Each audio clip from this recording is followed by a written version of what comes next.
Bonjour à tous. Une petite vidéo sûrement de qualité assez médiocre parce que c'est ma première vidéo et sûrement aussi la dernière. Aujourd'hui en allant au travail, je suis tombé sur Métro Montréal, un journal que je lis de temps en temps parce qu'il me fait beaucoup rire, une propagande vraiment de très bas, très bas niveau. Je ne sais pas si c'est écrit par des stagiaires ou des connes là, mais bon, c'est toujours drôle à lire.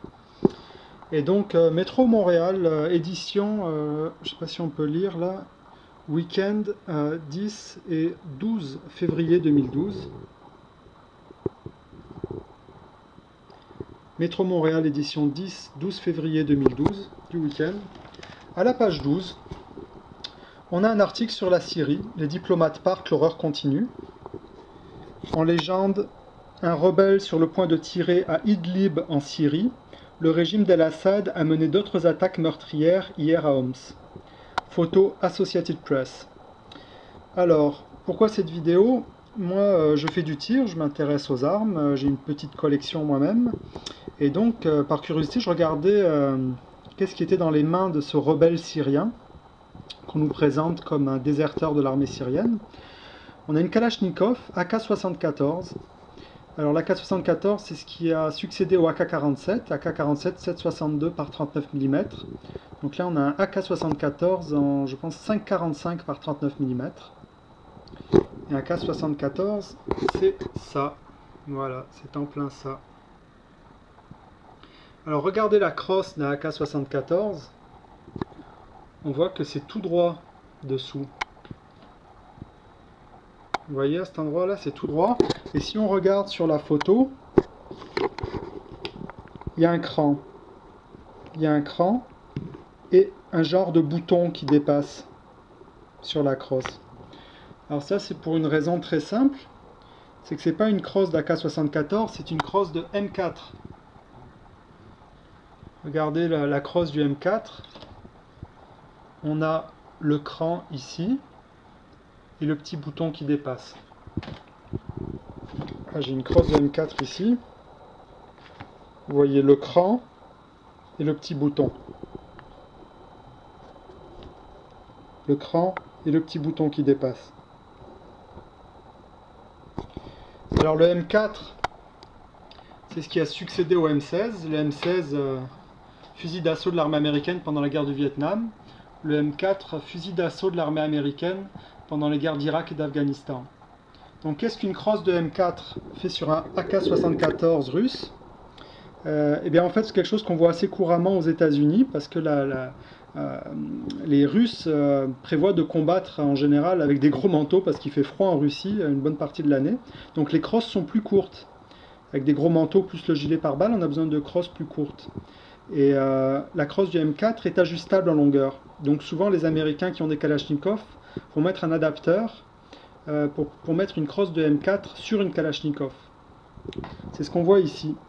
Alors là où ça devient intéressant, c'est que cet adapteur, à ma connaissance, il y a deux compagnies.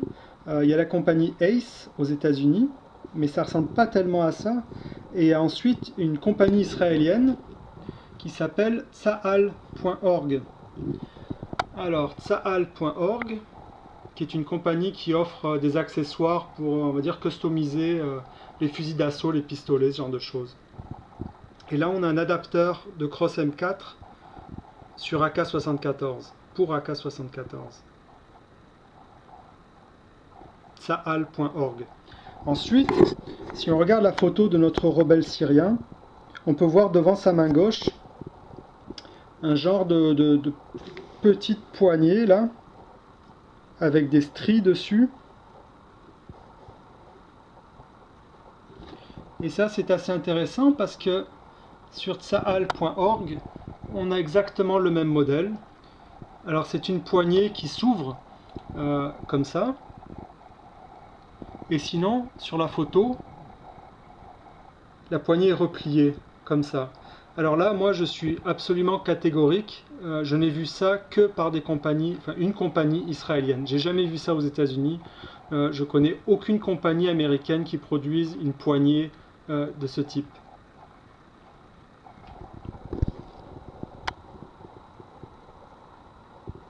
Et enfin, au-dessus de la poignée, en fait la poignée est accrochée dessus.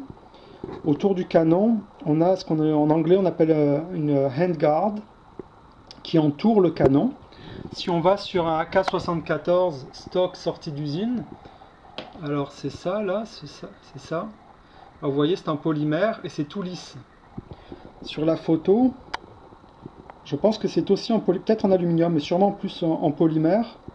Et on voit qu'il y a des rails au-dessus et en dessous. En dessous, la poignée dont je vous ai parlé est fixée sur les rails. Et donc, ce modèle de handguard, il est là sur tsahal.org. Handguard pour AK-74.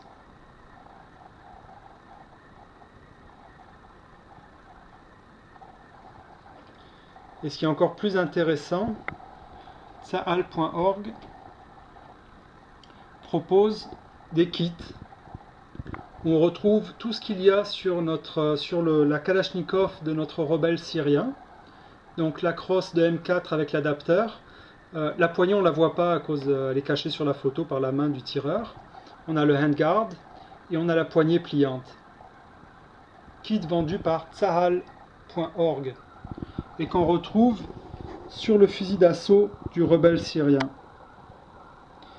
Alors moi quand j'ai vu ça, là j'étais au bord de la rupture d'anévrisme ou de la crise cardiaque. Parce que c'est quand même... En fait il y a trois possibilités. Alors on nous dit que ce sont des déserteurs de l'armée syrienne qui se battent contre les forces régulières. Alors soit c'est une arme qui appartenait à l'armée syrienne régulière, et à ce moment-là, c'est-à-dire que l'armée syrienne s'approvisionnait en accessoires en Israël. Ça, c'est la première possibilité. Deuxième possibilité, notre rebelle a un cousin aux États-Unis qui lui envoyait des accessoires au cas où un jour il arriverait à mettre la main sur un AK-74. Et troisième possibilité, cette arme vient d'Israël, directement ou indirectement. Journal Métro Montréal, week-end 10-12 février 2012. Un rebelle syrien avec un AK-74 et des accessoires made in Israël.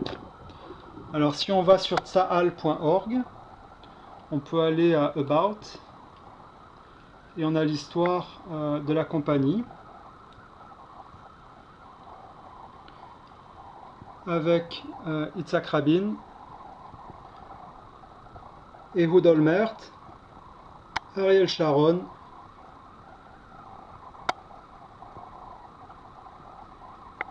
en Afrique du Sud, bon, ouais, en Jordanie,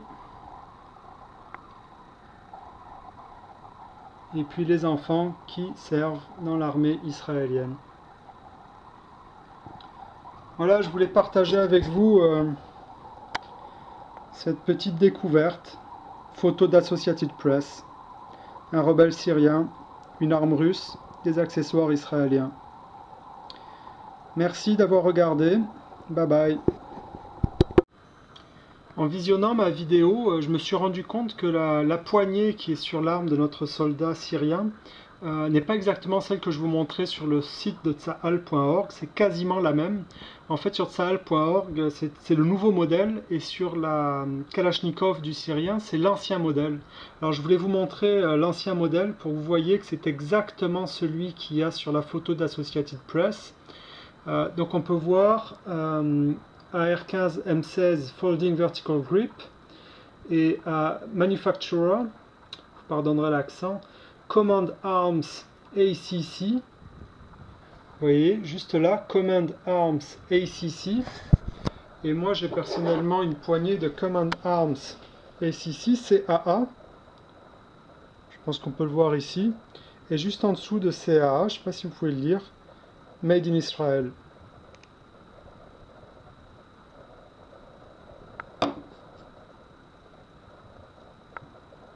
Voilà, Made in Israel by TDI Arms, CAA.